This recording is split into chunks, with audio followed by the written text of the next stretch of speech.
வணக்கம். நக்லைட்ஸ் டீமுடைய முதல் முழுநீள திரைப்படம் இந்த குடும்பஸ்தன். உண்மையை சொல்லனா 1-2 வீடியோஸை தவிர நான் நக்லைட்ஸ் கண்டென்ட் பெருசாக பார்த்ததில்லை. பட் அந்த டீம்லேருந்து ஜென்சன் திவாகர், பிரசன்னா பாலச்சந்திரன் மாதிரி அடுத்தடுத்து பல டேலண்ட்ஸ் மெயின் ஸ்ட்ரீமுக்கு வந்து நல்ல பேரும் வாங்கிட்டு இருக்காங்க. அப்படிங்கிறத பார்க்கும்போது நம்ம சக யூடியூப் கண்டென்ட் கிரியேட்டர்ஸ் சினிமாவில் செம்மையாக ஸ்கோர் பண்ணுறாங்களே அப்படின்னு ஆச்சரியமாகவும் சந்தோஷமாகவும் தான் இருக்கும். அப்படியான டேலண்ட்ஸ் எல்லாரும் ஒன்றா சேர்ந்து மணிகண்டன் மாதிரியான ஒரு பெர்ஃபார்மரை லீட் கேரக்டரை வச்சு படம் எடுத்தால் எப்படி இருக்கும்? இப்போவே சொல்லிடுறேன், படம் அட்டகாசமாக இருக்குது. பார்க்கணும்னு நினைக்கிறவங்க பார்த்துட்டு வந்து கூட இந்த ரிவ்யூவை பாருங்கள். ஏன்னா இந்த ரிவ்யூவில் கொஞ்சம் ஸ்பாய்லர்ஸ்லாம் இருக்கும். மற்றபடி இப்படி ஓப்பனிங்லேயே வேர்டிக்ட்டை சொல்கிறதுக்காக கூட நீங்கள் சப்ஸ்கிரைப் பண்ணலாம், கமெண்ட் பண்ணலாம், லைக் பண்ணலாம், ஷேர் பண்ணலாம்.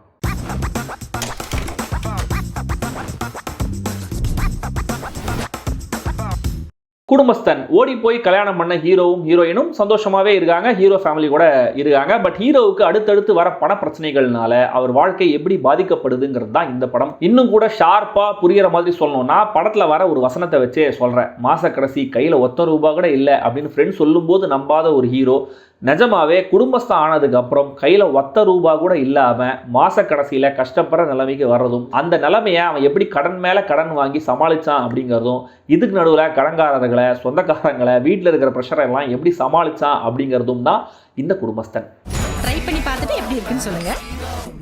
தேங்க்யூ.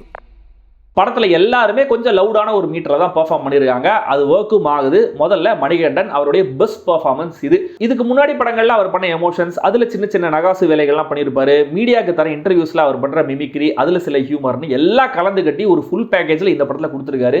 பாத்ரூமில் தனியாக பேசுகிற ஒவ்வொரு சீன்லையுமே மனுஷன் கைத்தட்ட வைக்கிறாரு.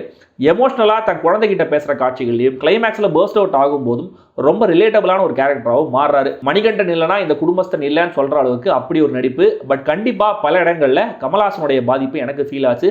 பர்டிகுலராக வெவ்வேறு ஸ்லாங்கில் பேசும்போது, வேலையில் வர பிரச்சனைக்கு அப்புறம் ஃப்ரெண்டோட ரோட்டில் நடந்து வர அந்த ஒரு சீனில் சிவப்பு தொப்பின்னு நினச்சி புலம்பும் போது இந்த இடங்கள்லாம் கண்டிப்பாக எனக்கு கமல்ஹாசன் தெரிஞ்சார். ஹீரோயின் சான்வி மேகனா ஒரு ப்ராமிசிங்கான பர்ஃபார்மன்ஸை கொடுத்துருக்காங்க. கொஞ்சம் ஸ்கெட்சியான கேரக்டர் ரைட்டிங்காக இருந்தாலுமே கூட அதில் இல்லாத விஷயங்களை சான்வி முடிஞ்ச வரைக்கும் தன்னுடைய நடிப்பில் கொண்டு வர ட்ரை பண்ணுறாங்க.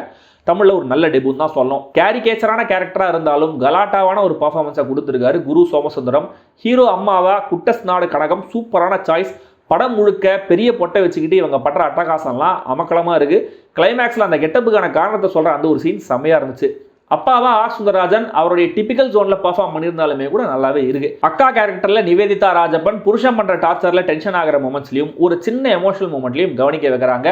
ஹீரோ ஃப்ரெண்ட்ஸாக வர முத்தமிழ், பிரசன்னா பாலச்சந்திரன், ஜென்சன் திவாகர், அனிருத், பாசா வர பாலாஜி சக்திவேல், ஹீரோ கொலிகா வந்து ஃப்ராடுத்தனம் பண்ணுற அந்த ஒருத்தர், பார்க்கில் வர 4 ஃப்ரெண்ட்ஸ்னு எல்லாருமே செம்ம காஸ்டிங் அண்ட் எல்லாரும் நல்லாவும் நடிச்சிருக்காங்க. படத்துடைய ஸ்கிரிப்ட்லையும் பர்ஃபார்மன்ஸ்லையும் மட்டும் இல்லாமல் காட்சிகள் படமாக்கப்பட்ட விதத்திலையும் ஒரு ஸ்பான்டேனிட்டி படம் முழுக்க இருக்கு. ஒரு நேச்சுரலான கேண்டிடான ஃபீலை விஷுவலாக கொடுத்துருக்காரு சினிமாட்டோகிராஃபர் சுஜித் சுப்பிரமணியம். எடிட்டர் கண்ணன் பாலு படத்துடைய முதல் 1 ஹவரை ரீல்ஸ் கம்பைலேஷன் மாதிரியே ட்ரீட் பண்ணியிருக்காரு போல. அப்படி பறக்குது. அந்த ஸ்பீடை கிரகிச்சிக்கிட்டு படத்தோட சேர்ந்து ஓட கொஞ்சம் டைம் எடுக்குது. வைசாக்குடைய ஸ்கோரும் பாடல்களும் படத்தோடைய மூடுக்கு பக்காவாக ஒத்து போகுது. சில கதைகள் படிக்கும்போது, சில படங்கள்லாம் பார்க்கும்போது, நம்ம கண்ணு முன்னாடியே இருக்கே, இவ்வளோ நாளாக இதே நம்மளுக்கு தோணவே இல்லை, இவ்வளவு நாளாக ஏன் இது ஒரு படமாக எடுக்கப்படலை அப்படின்னு ஒரு ஃபீல் வரும் இல்லையா? அப்படி ஒரு ஃபீலை தான் குடும்பஸ்தன் தருது. நம்மளை சுற்றி இருக்கிற மிடில் கிளாஸ் மக்கள் பெரும்பாலானவங்க தினம் ஃபேஸ் பண்ணுற பிரச்சனைகள், ஜானேருனா மொனசருக்குன்னு சொல்கிற மாதிரியான சூழ்நிலைகள், எங்களுக்குன்னே வருவீங்களாடா அப்படின்னு சொல்கிற மாதிரி தேடி வந்து 7.5 எழுத்து வர கேரக்டர்ஸ்னு இது எல்லாமே இந்த படத்தில் இருக்குது. ஜஸ்ட் கான்செப்ட் லெவலில் மட்டுமே இல்லாமல் ப்ராப்பரான ரைட்டிங்கில் முக்கியமாக சமத்தியான ஹியூமரோட சொல்லப்பட்டிருக்கு. அதுதான் இந்த குடும்பஸ்தனுடைய மிகப்பெரிய ப்ளஸ். ஹீரோ ஓடி போய் கல்யாணம் பண்ணுற ஓப்பனிங் சீன், அவருக்கும் அவர் மாமாவுக்குமான ஈகோ பிரச்சனை, ஹீரோவுக்கு வேலையில் வர பிரச்சனை, அதுக்கப்புறம் வீட்டை சமாளிக்க அவர் பண்ணுற வேலைகள், கடன் பிரச்சனையை சமாளிக்க பார்க் ஃப்ரெண்ட்ஸ் சேர்ந்து பண்ணுற ஒரு ஐடியா, ஆஃபீஸில் பண்ணுற ஆள் மாறாட்டம், கோழி பிடிக்க முயற்சி பண்ணுற அந்த ஒரு சீக்வன்ஸ், அறுபதாம் கல்யாண ப்ரீ வெட்டிங் ஃபோட்டோ ஷூட், அந்த ஃபங்க்ஷனில் ஹீரோ பண்ணுற அலப்பறைகள்னு நான் ஸ்டாப்பாக செம்ம என்டர்டெய்னிங்காக, செம்ம வேகமாக, செம்ம ஹேப்பனிங்காக திரைக்கதை பறக்குது. ஒரு ரன்னிங் கேக் மாதிரி வர ஹீரோவுடைய பாத்ரூம் புலம்பல்கள் சீன், 4 கடன்காரர்கள் சமாளிக்கிற விதம், அப்புறம் அதுவே அவருக்கு சிக்கலாக வர விதம், இதெல்லாமும் கூட என்ஜாயபிளாக இருந்துச்சு. இன்னொரு பக்கம் குழந்தையோட ஹீரோ பேசுகிற அந்த சீன்ஸ், அதுக்கான ஒரு கால் பேக், தன் நிலையை ஹீரோ உணர்ந்து டிசைட் பண்ணுற அந்த ஒரு மொமெண்ட், ப்ரீ கிளைமேக்ஸில் அவர் சொல்கிற டைலாக்ஸ் எல்லாம் எமோஷனல் லெவலையும் கனெக்ட் ஆகுது. விட்டியான டைலாக்ஸுக்கு ஒரு ஸ்பெஷல் மென்ஷன். ரொம்ப ரேண்டமான விஷயங்களை இரலவெண்டாக பேசி ஹியூமர் பண்ணுறத ரொம்ப நாள் கழிச்சு இந்த படத்தில் பார்த்து ரசிக்க முடிஞ்சுது. படத்துடைய டிராபேக்ஸ்னா ரொம்ப சினிமேட்டிக்கான அப்ரோச், டோன், ரைட்டிங் சில இடங்களில் உறுத்தலாக இருக்குது. குரு சோமசுந்தரம் கேரக்டர் கேரிகேச்சராக எழுதப்பட்டிருந்தாலும் அது ரசிக்க முடியதான் இருக்குது. பட் அந்த சைனீஸ் ஹியூமர் ஒரு பாயிண்ட்டுக்கு மேலே போர் அடிக்க ஆரம்பிச்சிடுது. ஹீரோடைய பேக்கரி எபிசோடும் கூட தேவையை தாண்டி அதிக நீளமாக ஓடுற ஒரு சீக்வன்ஸ். கிளைமேக்ஸுக்கு கொஞ்சம் முன்னாடி ஹீரோ வெடிச்சு பேசும்போது இன்டர் கட்டில் ஹியூமர் ட்ரை பண்ணியிருக்க வேணாம். அது அந்த சுச்சுவேஷனுடைய சீரியஸ்னஸை ரொம்ப ஸ்பாயில் பண்ணிச்சு. அண்ட் ஹீரோ பேசுகிற அந்த வார்த்தைகள் எல்லாம் ரொம்ப வேலிடாகவே தெரியும். பட் அதுக்கு இந்த லாஜிக்கலான பாயிண்ட் சொல்லும்போது சில பொண்ணுங்க அழுது சமாளிக்கிற மாதிரி சென்டிமெண்ட்டையும் எமோஷனையும் போட்டு நம்மள டிவைட் பண்ணி விட்டுறாங்களே தவிர அந்த வேலிடான பாயிண்ட்ஸுக்கான ப்ராப்பர் கவுண்டர் படத்தில் இல்லை.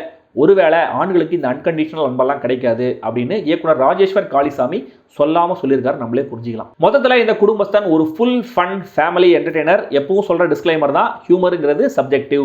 அண்ட் ஒரு படத்துடைய ஹியூமர் ஒர்க் ஆகணும் அப்படிங்கிறது அந்த மொமெண்ட்டில் நம்ம இருக்கிற அந்த ஃப்ரீக்வன்சி மைண்ட் செட் எல்லாத்தையும் பொறுத்து தான். உங்களுக்கு நக்லைட் ஸ்டைல் ஹியூமர் பிடிக்கும் அப்படின்னா, பொதுவாகவே டீசெண்டான விட்டியான ஹியூமர் பிடிக்கும் அப்படின்னா கண்டிப்பாக இந்த படத்தை ட்ரை பண்ணுங்கள். இந்த படம் உங்களை ஏமாத்துற வாய்ப்புகள் குறைவு. படம் இப்போதைக்கு தியேட்டர்ஸில் மட்டுமே ரிலீஸ் ஆயிருக்கு. மானா கெட்ட வார்த்தை வர சில இடங்களை தவிர ஃபேமிலியோடவே பார்க்கக்கூடிய ஒரு படம் தான் இது.